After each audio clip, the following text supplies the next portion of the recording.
प्राचीन काल में काशीपुरी में एक अति निर्धन और दरिद्र ब्राह्मण रहता था।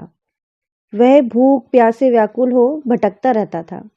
एक दिन उसकी दशा से व्यथित होकर विष्णु भगवान ने बूढ़े ब्राह्मण के रूप में प्रकट होकर ब्राह्मण को सत्यनारायण व्रत का विस्तार पूर्वक विधि विधान बतलाया और वहां से अंतर ध्यान हो गए।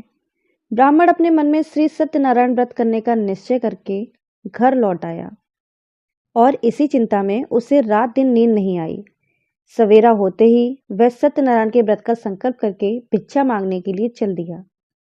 उस दिन थोड़े ही परिश्रम से बहुत अधिक भिक्षा प्राप्त हुई। सायंकाल घर पहुंचकर उसने बड़ी श्रद्धा के साथ श्री सत्यनारायण भगवान का विधि पूर्वक पूजन किया। भगवान सत्यदेव की कृपा से वह थोड़े ही दिनों में धनवान हो गया। वह जब तक जीवित रहा तब तक हर महीने श्री सत्यनारायण का व्रत और पूजन करता रहा। वह देह छोड़ने के बाद विष्णु लोक को गया।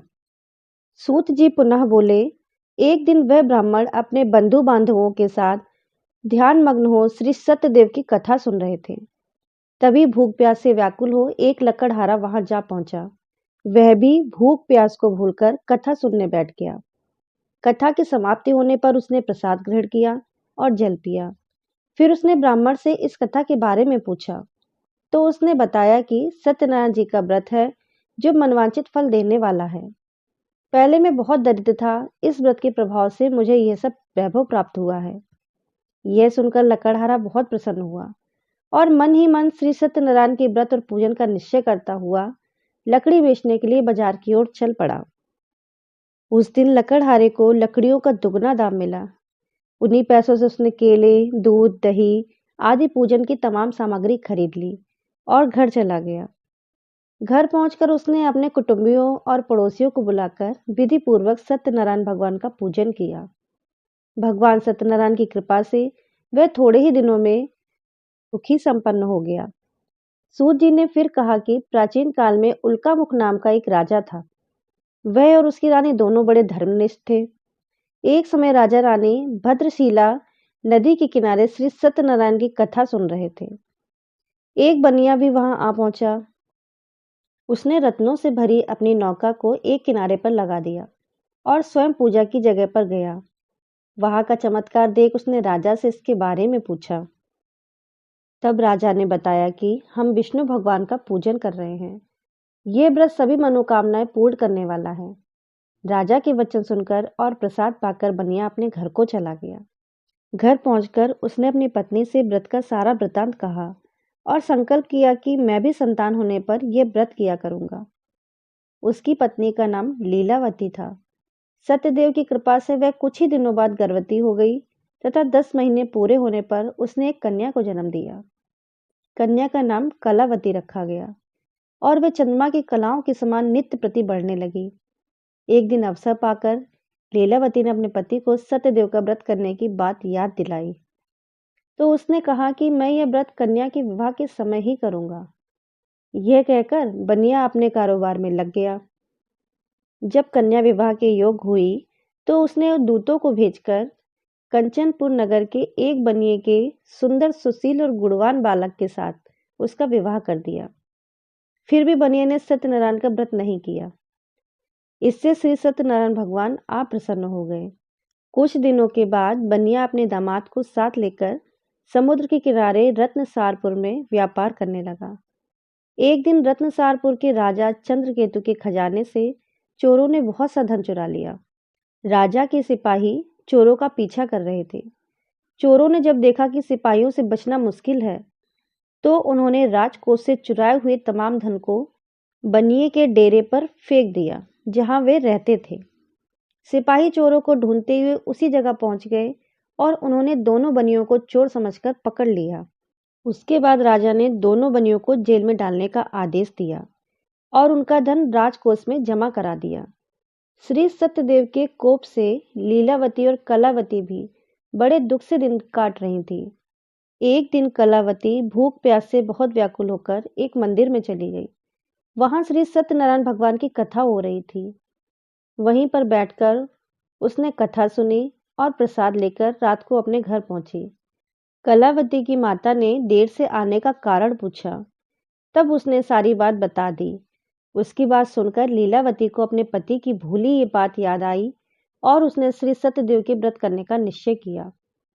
उसने अपने बंधु बांधवों को बुलाकर श्रद्धापूर्वक कथा सुनी और विनम्र भाव से आर्त होकर प्रार्थना की कि मेरे पति ने संकल्प करके भी जो आपका व्रत नहीं किया, उसी से आप अप्रसन्न हुए थे।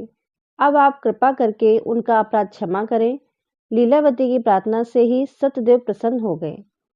उसी रात्र में श्री सत्यदेव ने राजा चंद्रकेतु को स्वप्न में दर्शन देकर कहा कि प्रातःकाल होते ही दोनों बनियों को जेल से छोड़ दो और उनका सभी धन उन्हें लौटा दो, वरना पुत्र पौत्र समेत तुम्हारा सारा राज नष्ट हो जाएगा। इतना कहकर सत्यदेव तो अंतर ध्यान हो गए और राजा ने भी सवेरे होते हुए दोनों बनियों को मुक्ति का आदेश दिया और साथ ही उनका धन लौटा दिया और बहुत सम्मानपूर्वक उन्हें विदा किया। दोनों बनिए खुश होकर अपनी नौका लेकर घर की ओर चल पड़े। तभी श्री सत्यनारायण भगवान सन्यासी के वेश में उनके समीप आए और बोले, तुम्हारी नौका में क्या है? बनिए ने हंसते हुए उत्तर दिया कि नौका में तो लता पत्रों के सिवाय और कुछ भी नहीं है। यह सुनकर दंडी स्वामी ने कहा कि तुम्हारा वचन सत्य हो। स्वामी के चले जाने पर बनिए ने देखा कि नौका हल्की होकर ऊपर की ओर उठ रही है। उसे बड़ा कौतूहल हुआ और देखा कि उसकी नौका लता पत्रों से भरी पड़ी है। यह देखकर वह बेहोश होकर गिर पड़ा। किंतु दामाद ने कहा कि इस प्रकार घबराने से काम नहीं चलेगा। ये सब उन्हीं स्वामी की करामात है। चलकर उनसे प्रार्थना की जाए तो वो वैसा ही कर देंगे। दामाद जी की बात मानकर बनिया स्वामी के पास पहुंचकर उनके चरणों में गिर पड़ा और बार बार उनसे क्षमा मांगने लगा।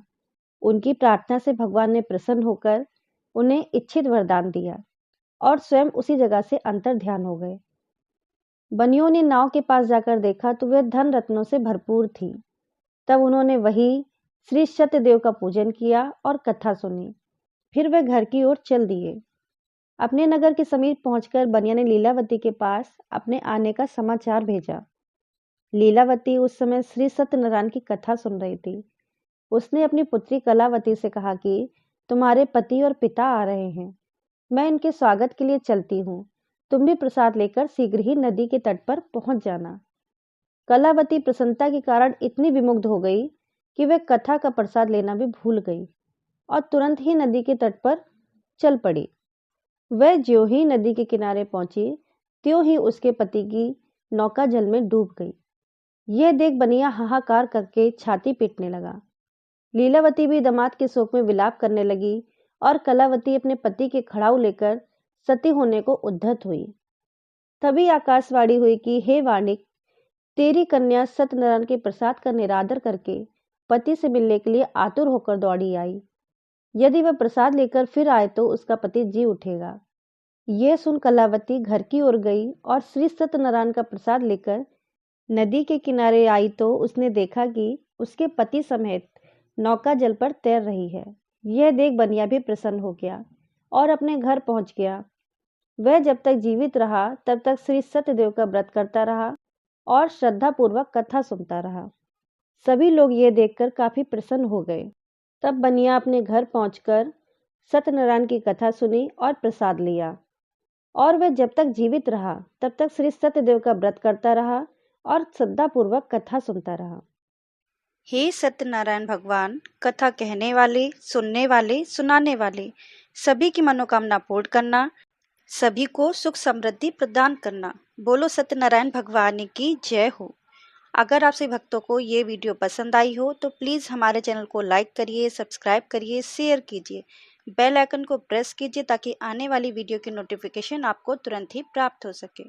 कथा सुनने के लिए, अपना अमूल्य समय देने के लिए धन्यवाद भक्तों।